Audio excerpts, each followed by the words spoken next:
Hello and welcome to the Arise interview. 60 minutes of big questions about the big stories from the news and beyond with fresh insight and critical analysis. I'm Charles Aniagulu. Coming up in the next hour, closed borders, quarantines, lockdowns. The coronavirus has arrived in much of Africa, even if the case numbers are still relatively low.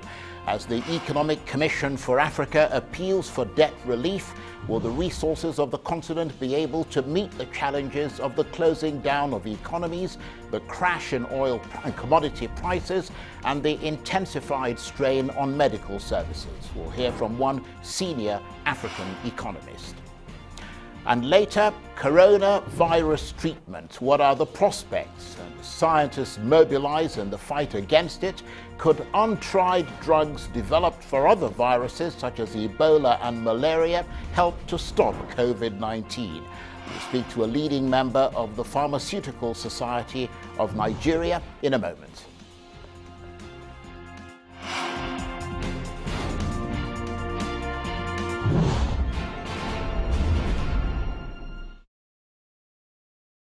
Now, the Economic Commission for Africa is warning that the unfolding coronavirus crisis could seriously dent Africa's already stagnant growth, with oil exporting nations losing up to $65 billion in revenues as crude oil prices continue to tumble.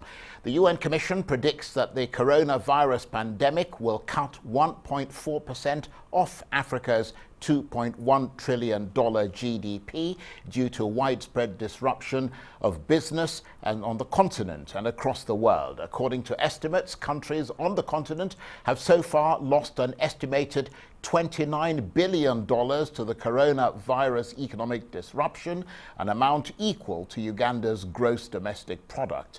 With nearly two-thirds of African countries being net importers of basic food, shortages are likely to have a severe impact on food availability and food security. Remittances and tourism are also being affected as the virus continues to spread worldwide, resulting in a decline in foreign direct investment, as well as capital flight, the tightening of domestic financial markets, and a slowdown in investments, all inevitably leading to job losses. This quarter we are in now, from January to March, and possibly in the second quarter, April to June, it will have some negative impact on transactions of a short-term nature and products or services that are either perishable or seasonal. So products or services that are meant to be concluded within this short period will be impacted, especially where it requires physical movement. If the importer or exporter needs to go to China, or the exporter or importer in China needs to come to Nigeria, definitely will be impacted. The coronavirus has been our headache. We have been thinking about it, talking about it every day. Nobody will have the liver to even try to buy a ticket, regardless of traveling. So for now, everything is standstill. We are just watching and praying that God should help to resolve. We are looking at watching hopelessly, hoping that something good will happen. If not, there will be a disconnect in the supply chain from China to Nigeria. And once the available stock we have finishes, we are all going to be in trouble. Well, for more on all that, I'm joined now in Abuja by Paul Alaje, senior economist at SBM Professionals, which provides business and economic development consultancy services as well as advice. Thank you very much indeed. And if there's one time we need your advice, it's now. What impact are you expecting in Africa? I understand the Economic Commission for Africa has estimated that growth is going to dip from 3.2 to 1.8%. Yeah, that's so true, and that reduction in growth is as at what we estimated last week.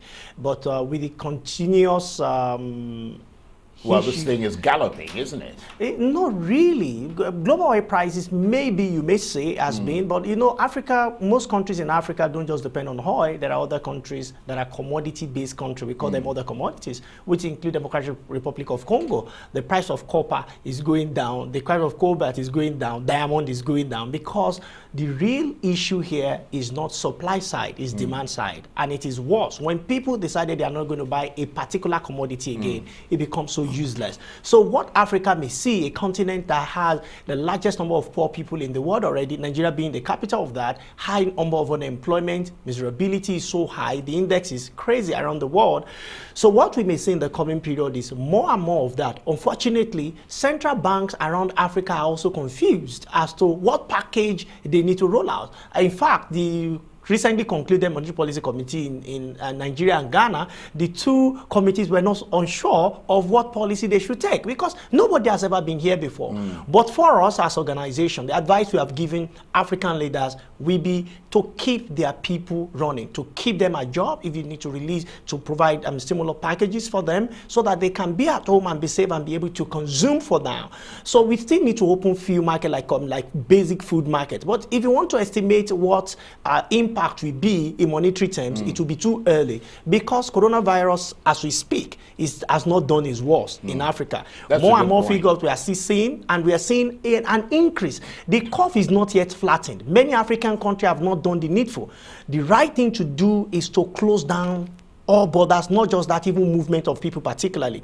You realize that when people are not moving, the virus cannot move.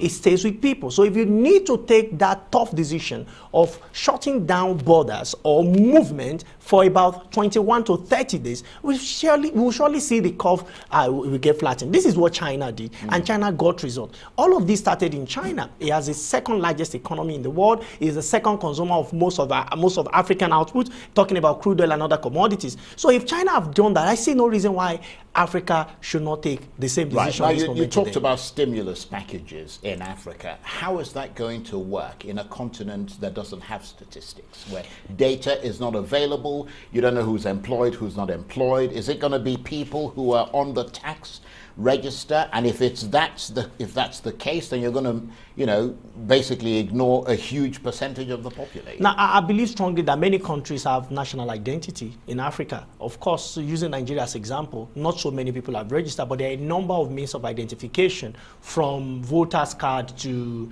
a national identity card, and so many other things that could be used. And if you are using tax payment at this point in time, you're going to have less than 1/5. That's 20% of the entire labor force. National Bureau of Statistics has said labor force is about 80 million people. So if you can provide that for 80 million homes of 80 million people, then would have reduced the effect of that by far. It could be minimum wage to all families. Can Nigeria afford that today? The answer is yes.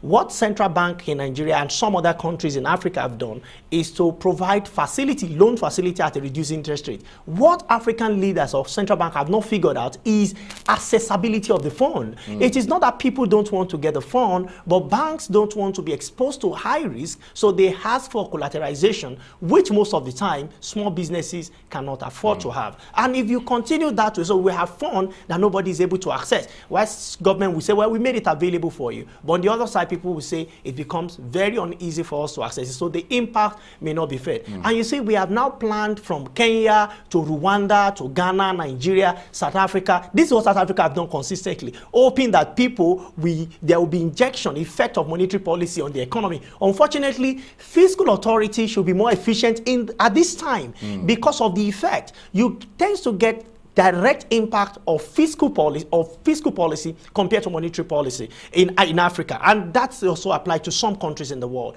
But unfortunately, you see the guys in monetary policy maker like MPC, Central Bank within Africa, they are doing more than what we can obviously see when it comes to fiscal decisions. Fiscal authority have limited their efforts just to say tax collection and also government expenditure.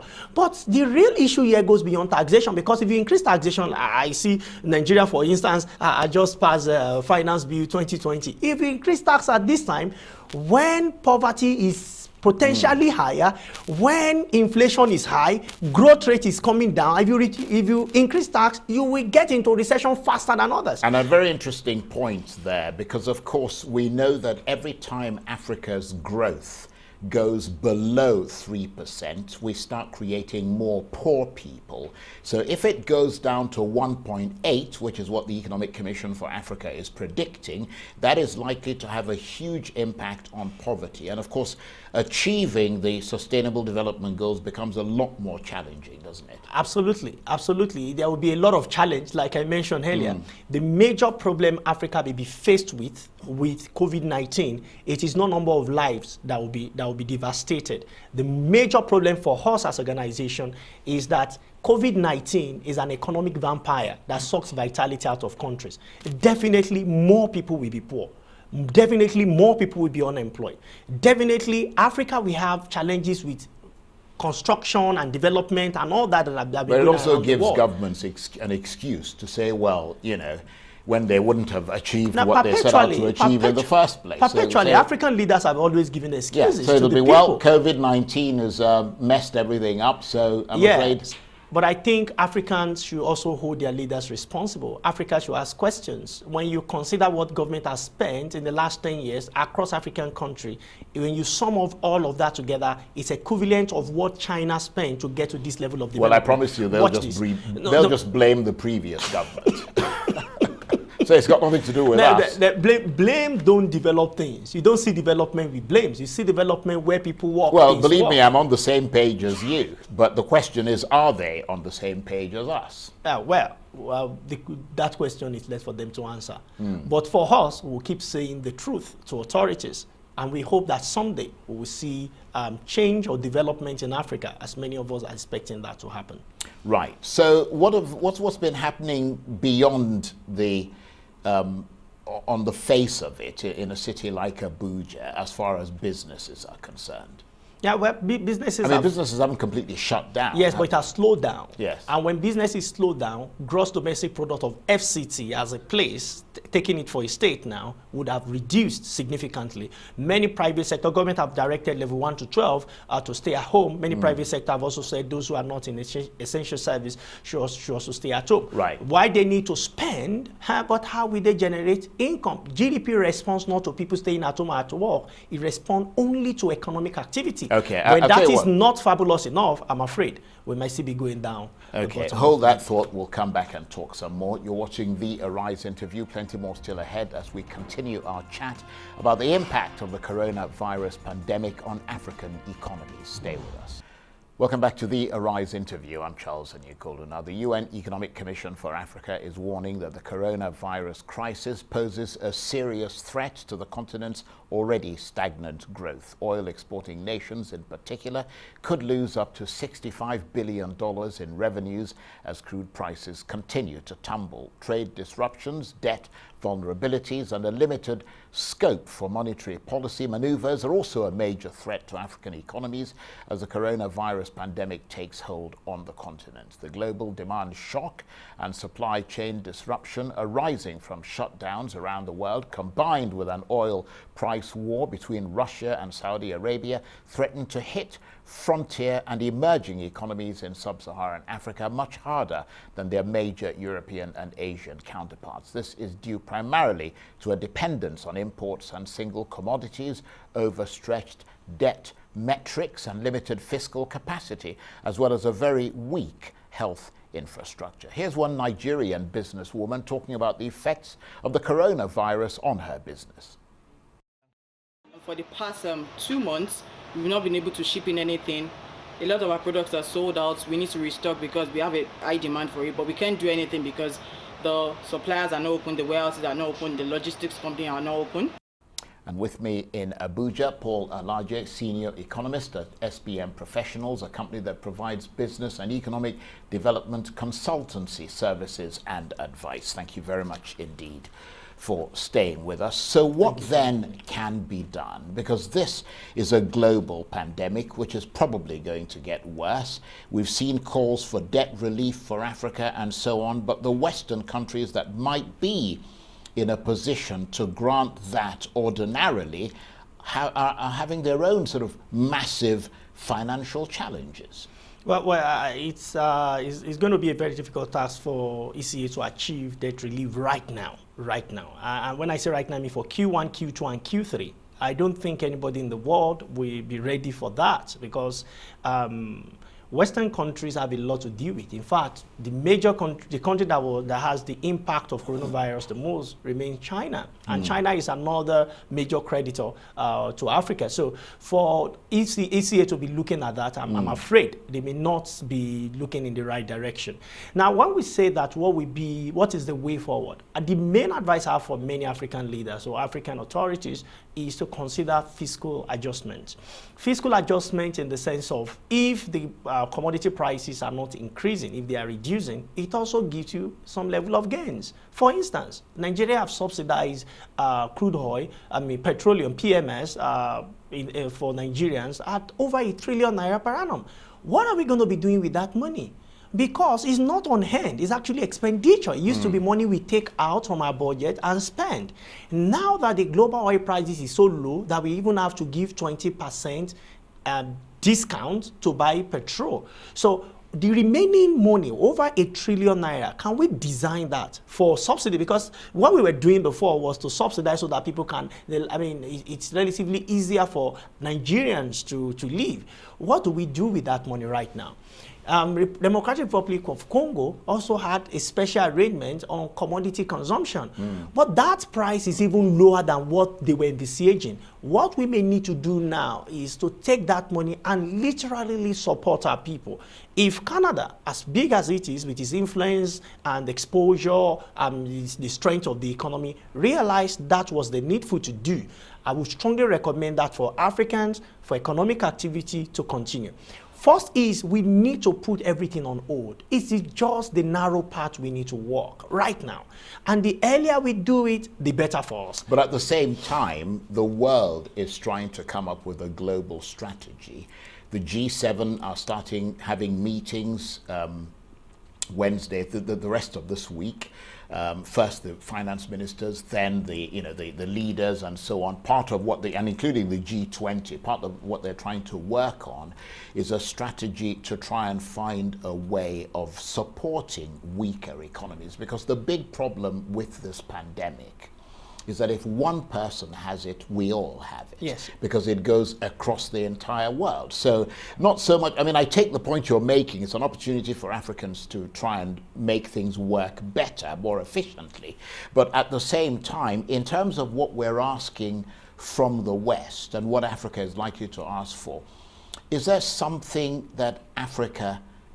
concrete that Africa ought to be calling for? Because the Economic Commission for Africa, for instance, is calling for a stay on interest payments on debts for African countries, which amounts to about $44 billion this year alone. So if they could have that put on hold or retired, then that money could be applied to other things such as the fight against the coronavirus. That is valid. It is valid because if I take an example of one of the countries in Africa, Nigeria, it has over 2 trillion naira under debt service, but that is combination of both local and foreign debt. But when you take a foreign component of about 1 trillion naira to service, if that stays with the country, recall that you have also budgeted about 2.8 trillion naira as revenue that will be coming from crude oil in 2020 budget. But that is not coming. Maybe you manage to get 1 trillion naira. Well, I understand Nigeria is already losing up to almost $20 billion. Of course. At this stage, and it could get worse. Yes, it could get worse. Yeah. Which is the real conversation. So if we get that 1 trillion naira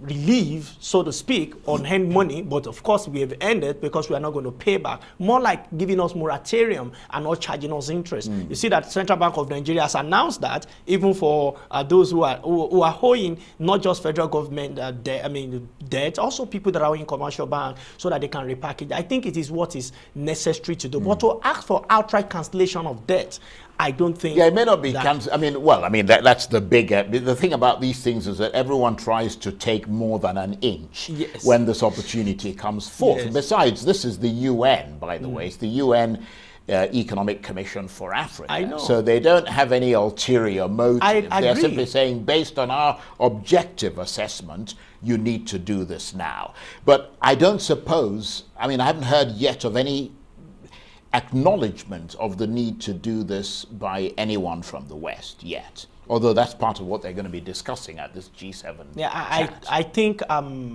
the debts, interest rate on debt may be cancelled for Africa, and I think that would be fair to do because there is no capacity, the economy is down, while Africa prepares maybe next year, as the case may be, to pay what the and that's pretty much interest. the policy those countries are employing within their own nations. Yes, that's what they employ. They recognize that there is going to be a problem. Yes, So, and I think all countries of the world have Yeah. actually made that policy. Yes, because absolutely. this is a pandemic. Nobody prepared for it. Nobody planned for it. And it goes beyond health issue. It's now, in fact, government ordinarily should divert more fund from economy to health because it's a critical sector that we need to pay yes, attention I think that's to. a good point, and I think that should be the condition for the Relief.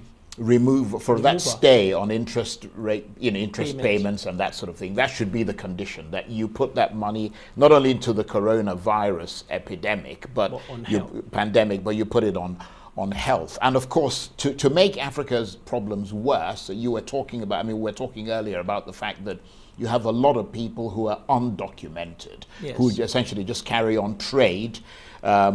It's made worse because borders are being closed and markets are being lost, and that in itself is also additionally having far-reaching impacts on Yes, Africa. the impact will be crazy. What happened in the United States when President Trump muted the idea that the economy may be locked down? You see, people went to stores, bought a lot of things, particularly food Panic items. buy. I mean, But that's happening in South Africa now. Something happened. Purchase of gun also went up Yeah. because some guys may be out of stock, they may be out of food, and they run to the neighbor maybe to beg or to rob them of what rightfully belongs to them. Absolutely. The same thing with Africa. Larger proportion of our population are poor. We have more than 50% of African population classified as poor people. They don't have access to water, they don't have access to food, they don't have access to light, they don't have access to one of the most basic things in life, which is toilets. So if you say they should stay in the same place, which is a necessary policy, but there is no preparation for us to do that. That's a If you very say good point. They should stay in the same place for 1 week or 1 month, as the case may be. I'm afraid what government needs to do. That is why it is important for African leaders to prepare to do direct cash transfer without interest, and Yeah. which may not necessarily be paid back. Well, that is at this also point that in is a time. big challenge that India is facing at the moment. I mean, Yes. India has 1.3 billion people. Population, yes. Many of those people live on the streets. Yes. They don't have any accommodation. They don't have any toilet facilities. They don't have anywhere to go. And so, what are you going to do? That's a big headache for that country right now. And of course, to talk about something that directly affects the pandemic, Africa imports about 94% of its drugs. We're going to be talking about this with my next guest, who's coming up after you. I mean, it imports about 94% of its drugs, its pharmaceutical products, from outside the continent. Absolutely. So when you have border closures, it makes it so much more difficult for Africa to treat the virus, doesn't it? Absolutely, it's correct, and that is why if we must close the border, if we close the border and there is still no major action to solve the problem, we are wasting time. So if we must close the border, we must also practice mandatory isolation for everybody, so that in 21 days we know we are out of it. So those that may come down with the virus for 3 weeks or one month, we can isolate them and do the needful. But if we say people must still move around while border remain closed, I don't think we've done well for actually, ourselves. somebody made a very interesting point. A Nigerian I spoke to just a few days ago, who is in London in lockdown, self-isolation, he said that, look, that he hasn't been in Nigeria for a long time, but he said, I remember way back when there used to be something called Environmental Day, and nobody could step out of their house, obviously for a certain number of hours, but it worked. I mean, you just wouldn't see anybody on the streets, and you didn't necessarily have the police going out to police those things, although if you happen to be caught, you're in trouble. But it worked, and But so it even is. election days in absolutely. Africa, we all stay But back of course, at the home. point is the sustained period of time. Yes. Election days, we've practiced it a number of times. You could not go beyond certain parameter of your polling booth, and that worked. So if we want to do it, because it's being sustained, it will be sustained for a long period of time. That is why government must prepare a package for the people. Okay, I which want is to very say, important. Paul Alaje, you're an absolute hero, taking the time to come out to talk to us today. Paul Alaje, senior economist at SBM Professionals. You're watching the Arise interview. Plenty more still ahead, including the prospects for coronavirus antiviral treatment. Stay with us.